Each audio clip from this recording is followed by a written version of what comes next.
The peaceful town of Alba, Spain, had always been a serene place, nestled among the rolling hills of the Spanish countryside. It was a place where the days passed slowly, and the people took comfort in the simplicity of their lives. The air was always fresh, the food hearty, and the community close-knit. But everything would change on that fateful day in 2009, when a tragic discovery was made in the rectory of the Church of Santa Ynez. It was there, in the solitude of the church's stone walls, that a forbidden romance unraveled into a web of deceit, betrayal, and ultimately bloodshed. The body of Father Matt Alvarez, the beloved parish priest, was found cold and lifeless on the floor, his final moments marked by a single fatal wound that would shock the town to its core. Father Matt Alvarez had been a figure of unwavering faith for the people of Alba. At 42 years old, he had spent almost 15 years in the village, becoming an integral part of daily life. He was a steady presence, offering guidance, comfort, and counsel to those who sought it. Over the years, he had become more than just a priest. He had become a friend, a confidant, and a pillar of strength for the people of Alba. His calm, humble demeanor and dedication to his faith had earned him the respect and admiration of everyone who knew him. He was a man who gave of himself without question, often sacrificing his own needs to ensure the well-being of others. But beneath the serene exterior, there was a current of loneliness that ran deep within Matt. He had entered the priesthood in his early 20s, driven by a powerful calling. But as the years passed, the isolation of his vocation began to take its toll. Matt spent most of his days surrounded by people, yet felt profoundly alone. He watched as families gathered in the church on Sundays, laughing and smiling, while he returned each night to the silence of the rectory. His only companion was the ticking of an old clock by his bedside, a constant reminder of the emptiness that lingered within him. His loneliness became a burden that Matt carried in silence, for he could not share these feelings with anyone. He had taken a vow of celibacy, dedicating his life to the service of God and the church, and he saw it as his duty to bear his solitude without complaint. However, as the years went by, the weight of that isolation grew heavier. He longed for companionship, for someone who could share in his struggles and offer him comfort. But he could not allow himself to acknowledge those desires.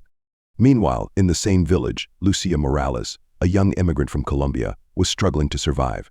At just 26 years old, Lucia had already endured more hardship than most people experience in a lifetime.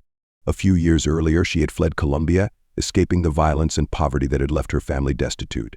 In search of a better life, she crossed borders and arrived in Spain with nothing, no papers, no guarantee of a future. She worked any job she could find, cleaning houses and taking on the heaviest tasks just to make a meager income. Her days were filled with physical labor, and her nights were spent in a cramped apartment with other immigrants, all of them bound by the same fears and dreams of a better life.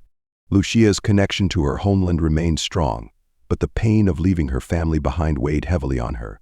She had siblings who depended on her, and the small amounts of money she was able to send home kept them afloat. Yet Lucia also knew that her life in Spain was precarious. Without legal papers, she lived in constant fear of deportation, and each day felt like a tightrope walk, where a single misstep could send her back to the life she had left behind. In January of 2009, Lucia began attending services at the Church of Santa Ynez. She sought not only spiritual solace but also a sense of safety and community. Father Matt noticed her almost immediately. She was a quiet figure, always sitting in the last pew, her hands clasped tightly in front of her, her eyes fixed on the altar. There was something about her that resonated with him, something in her quiet intensity that reflected his own struggles. Though she never spoke of her troubles, Matt could see the desperation in her eyes. He could feel the weight of her loneliness, and it stirred something deep within him. Their first conversation came during confession, when Lucia, her voice trembling, opened up about the hardship she had faced.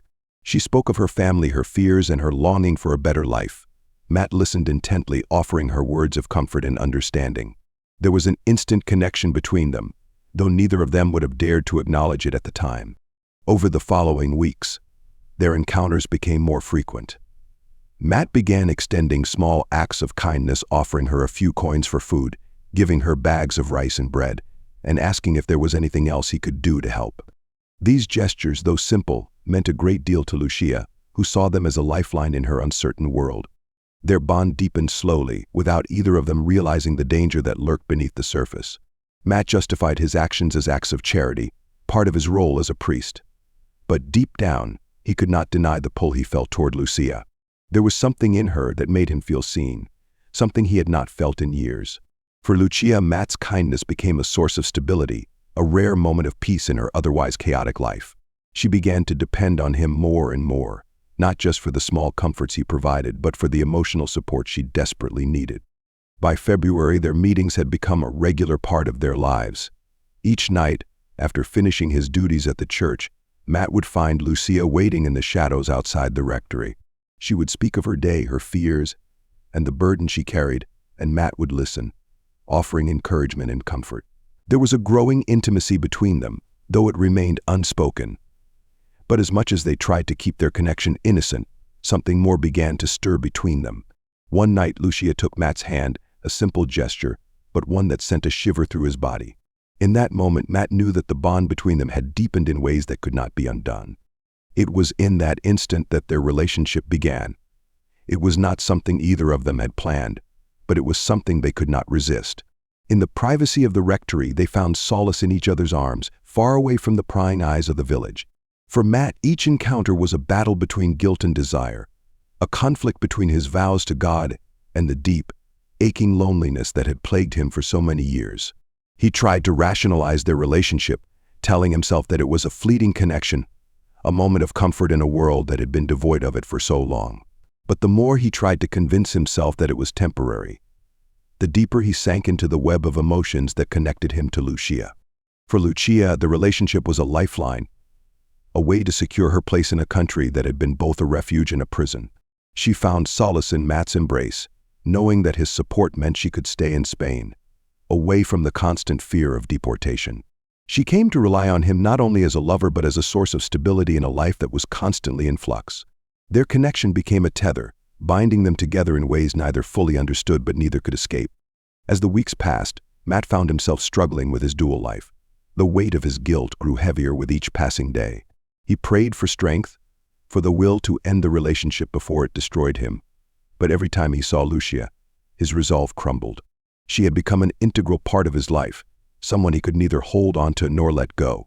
The love he had once felt for God now seemed distant, overshadowed by his feelings for Lucia. And Lucia, sensing his growing doubt, pressed him for more support, more promises, more assurances that their bond would survive. The tension between them began to rise.